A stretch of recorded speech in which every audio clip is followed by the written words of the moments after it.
In this video, I'm going to teach you how to change Hostinger email profile picture.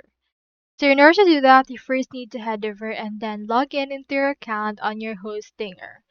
From in there, you just need to head over to your settings. By having here this help article to help us, go to your email settings, look for the gear icon on your settings in order to locate it.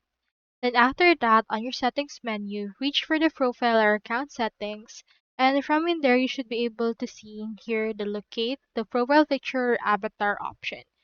Upload the photo or change the picture that you wish to actually use as your profile picture, and after that choose a clear, high quality photograph that is the correct size and format. After it, save your changes.